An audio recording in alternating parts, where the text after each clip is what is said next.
옆에 계신 어머니, 아버지, 어르신들을 향해서 고맙습니다, 사랑합니다, 건강하세요, 이렇게.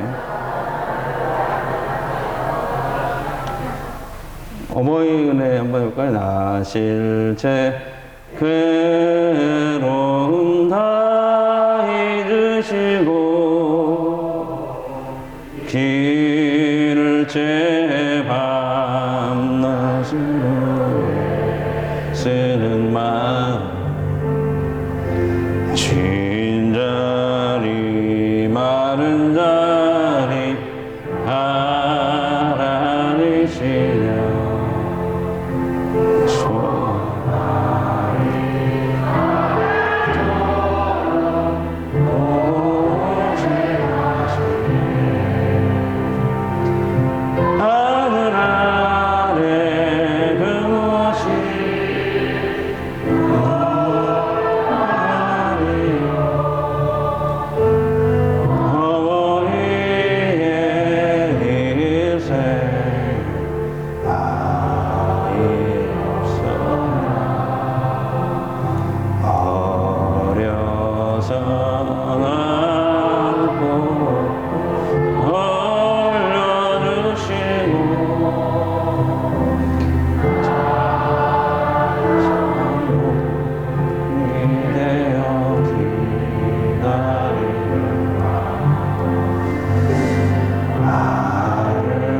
우리 아버지 1만 달러에 팝니다. 2016년도에 미국에서 신문에 이런 광고가 났습니다. 네. 이런 내용이었어요. 우리 아버지가 수년 전부터 중풍과 치매로 누워 계십니다.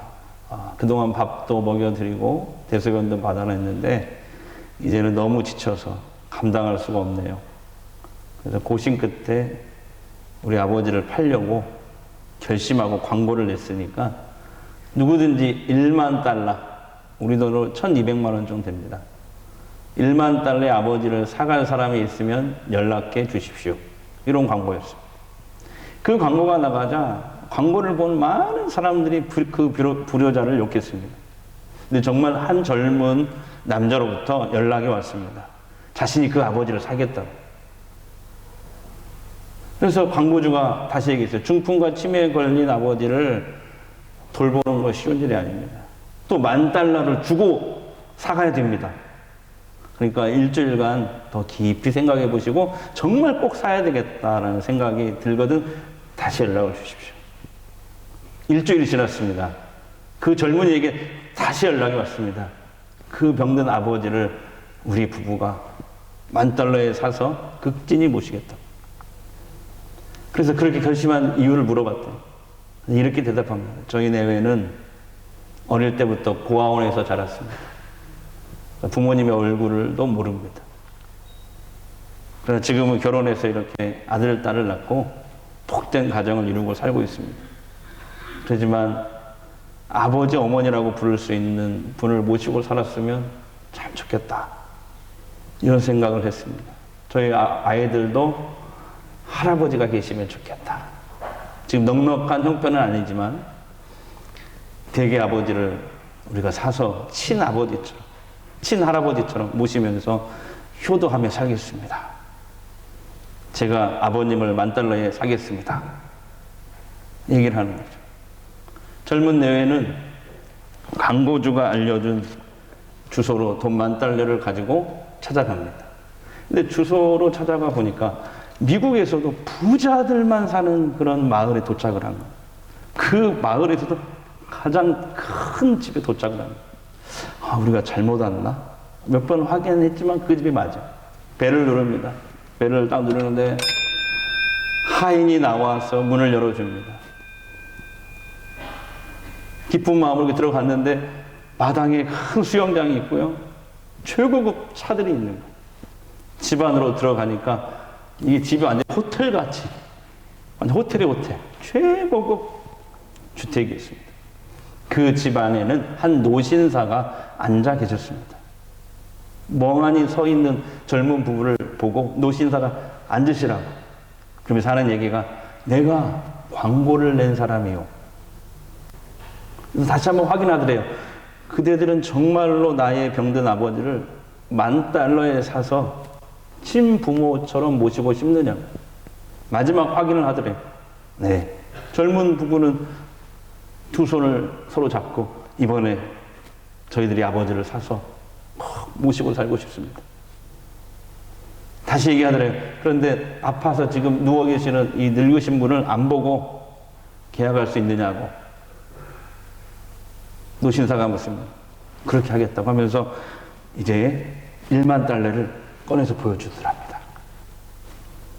젊은 부부와 노신사는 $10,000,000를 주고받으면서 계약서를 작성합니다. 계약서에 마지막 사인을 딱 하고 나서 노신사가 말합니다. 그런데 그 병든 아버지가 나라고, 파는 사람도 나라고. 깜짝 놀라는 이 젊은 부부에게 노신사가 웃으면서 말합니다.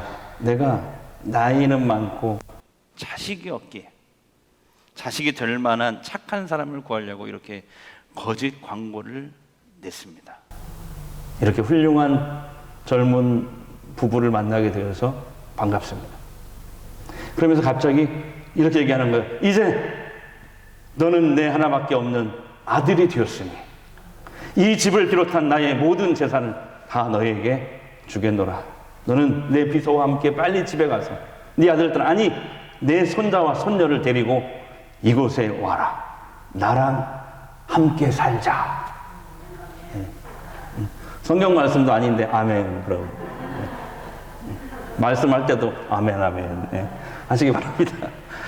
얼마나 놀라운 반전입니까? 젊은 부부는 노신사의 말을 듣고 그 자리에서 펑펑 울었답니다. 오늘 성경에도 효자가 복을 받는다. 다 같이 시작. 효자가 복을 받는다. 그 말씀이거든요. 짧은 한 말씀이지만 이게 우리가 너무 잘 아는 10계명 중에 5계명이에요. 5계명. 다시 한번 우리 큰 소리를 읽어볼까요? 본문 말씀. 자, 내 부모를 공경하라. 그리하면 내 하나님 여호와가 내게 준 땅에서 내 생명이, 한 번 더요. 내 부모를 공경하라. 그리하면 내 하나님 여호와가 내게 준 땅에서 내 생명이 되리라. 아멘. 10계명에 부모에게 효도하라는 이 하나님의 명령이 있다는 것은 무엇을 의미합니까? 이것은 3,500년 전에 이 10계명을 받았잖아요. 시내산에서. 그때 당시 이스라엘 공동체가, 이스라엘 사회가 이 효도의 문제가 심각했다라는 것을 반증하는 거예요. 그잖아요. 뭐든지 안 지켜지는 것을 법으로 만들잖아요. 예. 안 지켜지니까 법으로 만드는 거거든요. 요즘에 우리 부부도 차를 운전하고 같이 타고 가면서, 욕은 아닙니다. 절대 욕은 아니고요. 욕도 좀 하나, 이게 조금, 예. 용하는 학교 앞에, 예. 아무리 천천히 가도 30이 넘는 거예요. 아무리 천천히 가도. 그래서 막 딱지가 계속 날라오려고 그래요, 지금. 그래서, 누가 이 학교 앞에 30km로 가라고 만들었지? 제가 막 이렇게 큰 소리 내니까 옆에 있던 사모가 민식이가 만들었잖아. 민식이. 그래요. 잘 안 지켜지니까 뭐든지 법으로 만드는 거예요. 예. 마찬가지예요. 이 10계명 중에서 5계명, 부모를 공경하라. 이 말씀을 만드신 목적이 있는데요. 자, 10계명은 크게 두 부분으로 나눠져 있어요. 설명했지만 첫 번째가 1계명부터 4계명까지 하나님을 사랑하라. 예. 이 계명이에요. 그 다음에 5계명부터 10계명까지 이 6가지 계명이 전부 다 뭐냐면 사실은 이웃을 사랑하라. 이 계명이에요. 근데 이웃 사랑에 관한 계명 6가지 중에서 10계명 계명이 맨 앞에 나와요. 5계명 맨 앞에. 이웃 사랑에 관한 계명 시작이 부모 공경이라 이 말이에요. 왜 그럴까? 왜 그럴까? 그것은 바로 이거예요. 하나님은 부모에게 효도할 줄 아는 사람이 이웃 사랑도 다른 계명, 이웃 사랑의 다른 계명들도 잘 지킬 수 있다라고 보시는 거예요. 네. 그러니까 이웃 사랑에 대한 계명들 6가지 계명 중에서 으뜸은 첫 계명은 부모 공경이다. 부모를 효도할 줄 아는 사람이 이웃도 사랑할 수 있는 사람으로 하나님이 보시는 거예요. 그래서 내 부모를 공경하라.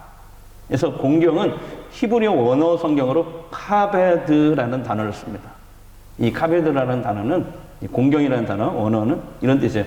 무겁다, 비중 있다, 중요하다. 그래서 부모를 공경하라는 말은 무슨 말이냐면 네 부모를 중요하게 여겨라. 예. 하나님 다음으로 중요하게 여겨라. 이런 뜻이에요. 근데 성경에 공경이라는 말의 반대말은 헬라어로 칼라이라고 합니다. 다 같이요. 칼라이. 이게 무슨 뜻이냐면 저주, 경멸 이런 뜻이에요. 그러니까 하나님은 이 부모 공경만큼은 봐주질 않는 거예요. 부모를 공경하든지 아니면 반대로 저주하고 경멸하는 행위로 보는 거예요. 부모에게 효도하지 않으면 저주하고 경멸하는 행위로 본다는 거예요. 여러분 기독교는요 효를 매우 강조하는 종교입니다. 예, 창세기에 보면 아브라함의 조카 롯 이야기가 나옵니다. 타락한 고대 도시 이 소돔과 고모라에 살았잖아요. 롯과 가족들이. 근데 하나님이 그 도시가 너무 타락하니까 이 소돔과 고모라를 불로 심판하려고 작정을 하세요. 그래도 아브라함의 조카 롯은 아브라함 때문에 아브라함을 봐서라도 은혜를 베푸시려고 합니다. 지금 내가 이렇게 잘 살고 있는 것은 누군가 나를 위해서 기도하고 누군가 신앙생활을 잘하기 때문에 그 사람 덕분에 내가 이렇게 별로 믿음이 없어도 이렇게 살고 있는지도 몰라요. 그 소돔과 고모라를 다 불로 심판하는데 아브라함을 봐서 하나님이 롯에게는 이 롯의 가족에는 조카니까 여기에는 은혜를 베풀려고 하셔요. 롯까지 심판하면 아브라함 마음이 아프니까. 그래서 아브라함을 통해서 롯에게 이걸 다 알려줘요. 야, 소돔과 고모라가 곧 불로 멸망할 것이니 그곳을 빨리 떠나라.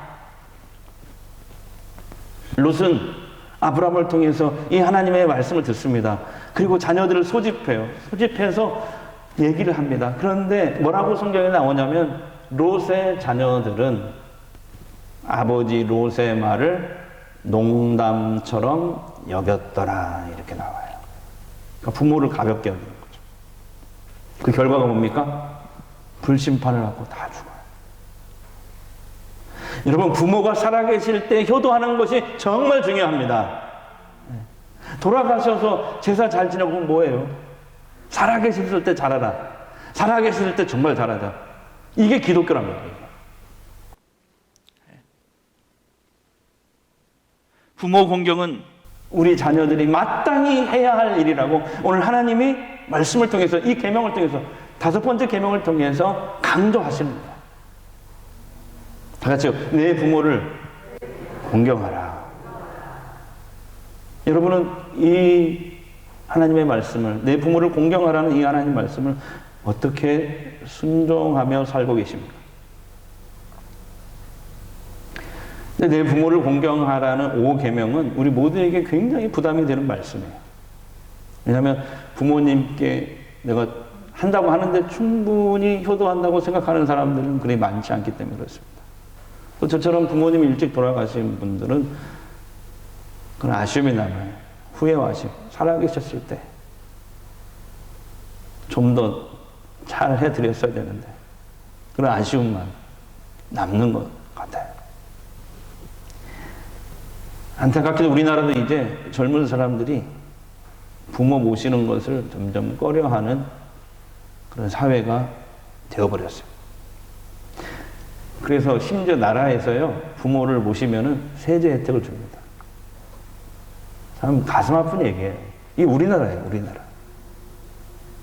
부모를 모시면 세제 혜택을 준다. 하도 안 모시니까. 부모의 이 외로움을 헤아려 드리고 그 필요를 채워드리는 것. 이게 쉽게 말하면 효도잖아요. 예. 그러기 위해서 오늘 내가 실천할 것은 무엇인가? 첫 번째는 나에게 상처를 주고 힘들게 한 부모라도 이걸 강조하고 싶어요. 최선을 다해. 이 말을 강조하고 싶어요. 최선을 다해 효도하자. 예전에 어느 교회에서 목회할 때 어떤 성도가 청년이었어요. 저에게 이런 질문을 했어요. 목사님, 부모를 공경하라는 말씀 알겠는데요. 우리 아버지 같은 분도 공경해야 하나요? 무슨 얘기인가 들어봤더니 이분의 아버지는 평생 돈을 벌어다 준 적이 없어. 매일 술만 먹고 들어와. 짐승이 되어 들어옵니다. 가족이 폭언과 폭행을 일삼습니다. 어느 날은 눈앞에서 엄마를 막 두드러 패는데 그걸 보고 아들인 그 청년이 견딜 수가 없어서 사고 칠 뻔했대요. 사고 칠 뻔. 여러분에게 묻겠습니다. 그런 아버지라도 오늘 하나님 말씀대로 공경하고 섬겨야 하나요?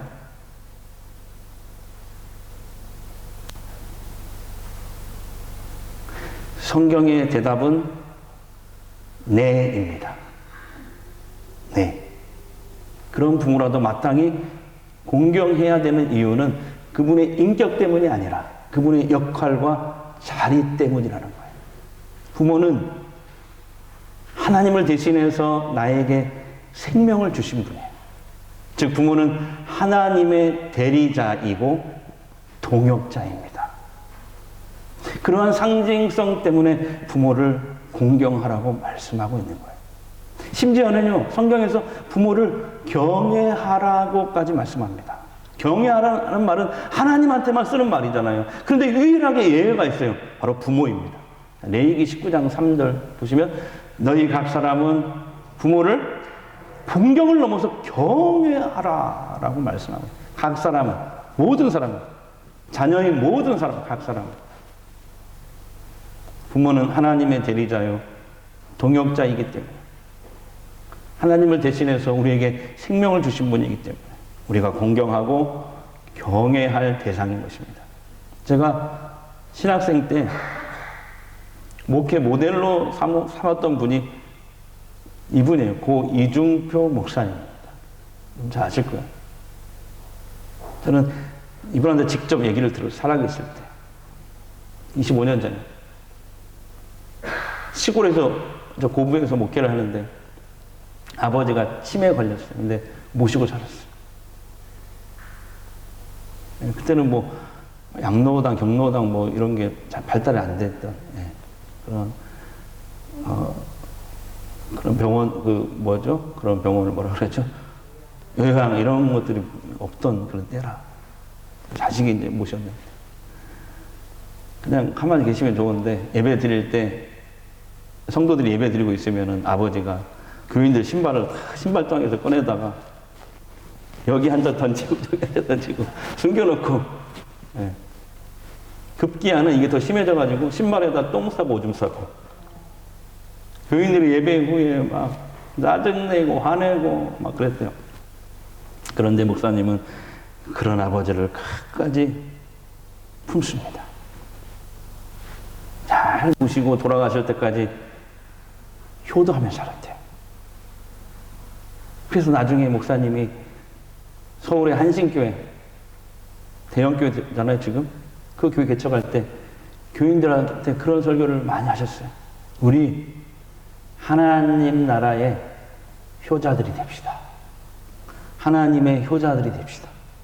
이런 설교를 유독 많이 하셨어요. 그래요. 부모에게 효도할 수 있는 사람이 하나님도 잘 섬길 수 있는 거예요. 목회도 성공하고요. 눈에 보이는 부모를 잘 섬기지 못하는 사람이 어찌 보이지 않는 하나님을 잘 섬길 수 있겠습니까? 혹시 여러분 중에 지금 부모와 불편한 관계에 있다면 오늘 말씀에 순종하는 마음으로 전화하시기 바랍니다. 미루지 말고 이번 주에 찾아뵈시기 바랍니다. 부모님이 일찍 갑자기 돌아가시고 나니까 제가 느끼는 건데, 부모는 항상 우리를 기다려주지 않아요. 영원히 내 곁에 머물러 계시지 않아요. 시간이 우리를 기다려주지 않아요. 근데 여러분, 놀라운 것은 부모는 자식이 왼수라도 끝까지 사랑하고 품습니다. 심지어 자식이 극악무도한 살인자라도. 제가 교도소에서 1년간 설교했었잖아요. 그때도 보면 세상 사람들이 그 자식을 다 손가락질하고 살인자라고 욕해도 부모는 그 자식을 끝까지 품더라고요. 끌어안고 눈물을 흘려요. 왜요? 왜요? 여러분 아시죠? 왜요? 자식이니까. 다른 이유가 없어요. 자식이니까. 근데 우리 자식들은 왜 그게 안 될까요? 나에게 잘해주는 부모에게 잘하는 거 세상 사람들 다 해요. 정말 원수 같은 부모, 나에게 상처를 준 부모라도 이해하고 끝까지 품어주고 돌보는 일. 물론 쉽지 않습니다. 그래서 오늘 우리에게 주신 이 말씀, 내 부모를 공경하라. 이 말씀을 내 삶 가운데 적용하려면 나에게 더 많은 하나님의 은혜가 부어져야 돼요. 내게 성령께서 역사하셔서 왼수 같은 사람이라도 품고 용서할 수 있는, 이해할 수 있는 그 예수님의 마음을 내게 성령께서 부어주시지 아니하시면 불가능합니다. 저는 이 시간 여러분을 축복하고 싶습니다. 그 하나님의 은혜를 사모하시고 예수님의 마음이 성령께서 여러분에게 이 시간 부어주시기를 축복합니다. 그래서 그 왼수 같은 부모라도 내가 할 수 있는 최선을 다해서 효도할 수 있는 성도들이 되시길 주의 이름으로 축복합니다. 두 번째, 부모의 생계를 잘 보살펴드리고 마음을 편안하게 해드립시다. 요즘에 뉴스나 신문 보면은 이렇게 자녀들이, 형제 자매들끼리 돈 때문에 왼수가 돼요. 부모가 남긴 재산 때문에 원수가 되고. 부모의 마음을 편하게 하는 건 뭐예요? 다른 거 없어요. 자식들이 건강하고 서로 형제 자매끼리 우애하며 사는 거, 양보하고, 예? 서로 우애하며 사는 거. 그거 아니겠어요? 그잖아요. 윤석열 정부가 지난주에 110대 국정과제를 발표했습니다. 이제 5월 12일 날 취임식 하게 되는데, 지난주 월요일 날 발표를 했어요. 거기에 가정에 관련된 정책이 두 가지가 제 눈에 띄었습니다. 먼저 부모 급여입니다. 여러분, 취임하면요, 이제 아들을 낳잖아요. 자녀를 낳잖아요. 그러면 그 부모에게 정부에서 매달 70만 원씩 준대요. 할렐루야. 그러니까 지금이라도 안 넣으신 분들은 나으시기 바랍니다. 더 놀라운 것은 2년 후에는 100만 원씩 준대요. 1년간. 네. 네. 저쪽은 그러면 2년 뒤에 기다렸다 낳겠습니다. 뭐 이런 분도 있더라고요. 자, 어르신들에 대한 정책을 보니까 노인 빈곤 완화를 위해서 기초연금을 지금 30만 원씩 드리는데 정부에서 10만 원 올려서 40만 원으로 인상을 했대요. 근데 바로 주는 게 아니고 그것도 10만 원 인상하는 것도 단계적으로 인상하기로 했다는 거예요. 10만 원 올려줬어요. 어르신들은, 정부에서. 여러분, 정부에서 이렇게 노인 기초연금을 10만 원 올려드렸어도 우리 자식들은 부모님의 생활을 늘 살피시고 최선을 다해서 봉양하시고 섬길 수 있게 되기를 축복합니다. 그런 부모를 공경하는 자녀들에게 하나님이 이런 복을 약속하셨어요. 에베소서 6장 2절 3절입니다. 시작. 내 아버지와 어머니를 공경하라. 이것은 약속 있는 첫 계명. 첫 계명은 이웃 사랑에 대한 첫 번째 계명이라는 뜻입니다. 자, 이로써 이걸 시킴으로써 순종함으로써 이로써 네가 잘되고 땅에서 장수하리라. 저는 이 말씀 믿습니다. 여러분도 오늘 믿고 효도해 보십시오. 네가 땅에서 잘되고 장수하리라. 마지막 세 번째인데요. 분명 목사님 부모님이 우리는 돌아가셔서 예수님이 만드신 대한가족을 예수님의 사랑으로 섬기는 겁니다. 특히 교회 안팎에 있는 어렵고 외로운 어르신들을 내 부모님처럼 예수의 사랑으로 섬기는 겁니다. 예수님이 이런 말씀하셨어요. 마가복음 3장 35절 말씀 보겠습니다. 누구든지 하나님의 뜻대로 행하는 자가 내 형제요 자매요 어머니니라. 그러니까 가족의 개념을 확대하셨어요. 예수님. 우리나라에 이렇게 부모와 자녀로 구성된 이게 전통적인 어떻게 보면 전형적인 가구의 수를 얼마나 되는지 아십니까? 2015년도 여성가족부에서 전체 인구를 조사를 했는데 전체 인구의 전체 가정의 44.2%밖에 안 돼요. 이렇게 부모가 있고 자녀가 있는 전형적인 가족. 우리가 생각하는 그 가족. 그러니까 무슨 말이냐면 지금요 우리나라에 있는 10가정 중에서 6가정은 다 이런 가정이에요. 한부모 가족, 국제 결혼 가족, 이혼한 가족, 재혼 가족, 별거 가족, 기러기 가족, 입양 가족, 그 다음에 혼자 사는 1인 가구, 고아원 같은 공동체 가족, 할머니 할아버지들하고 사는 조성 가족. 이런 가족의 형태가 10가정 중에 6가정이 차지하고 있다는 거예요. 지금 우리나라에. 그래서 여러분 전주 성광교회를 이루고 있는 우리들이 교회 안팎에 있는 그런 대한 가족들을 주님의 사랑으로 잘 섬길 수 있기를 소망합니다. 현대사회가 다양한 이런 가족들이 현실적으로 겪어야 하는 많은 어려움들이 있잖아요. 이것을 외면하더라도 우리는 예수님을 섬기는 마음으로 교회 안팎에 있는, 교회 안에 있는 이런 분들이 많이 있어요. 우리 교회도. 혼자 사는 분들도 있고, 별거 중인 가족도 있고, 이게 막 있거든요. 그러면 앞으로 그런 분들이 많이 들어올 것 같아요. 그렇게 예측이 됩니다, 지금. 그랬을 때 그들에게 더욱더 우리가 더 관심을 갖고, 우리가 그들의 자식이 되어주고, 또는 부모가 되어주고,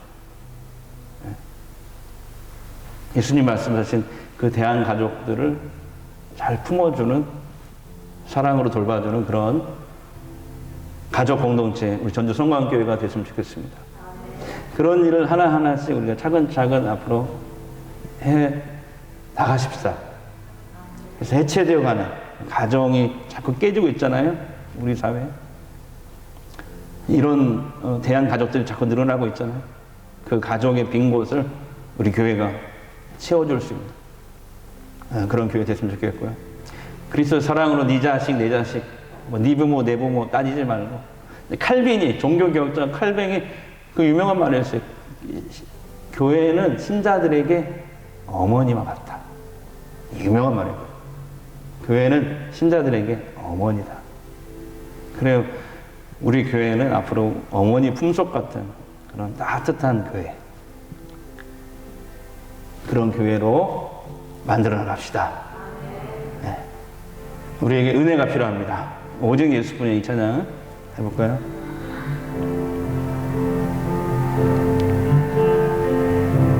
은혜 아니면 살아갈 수가,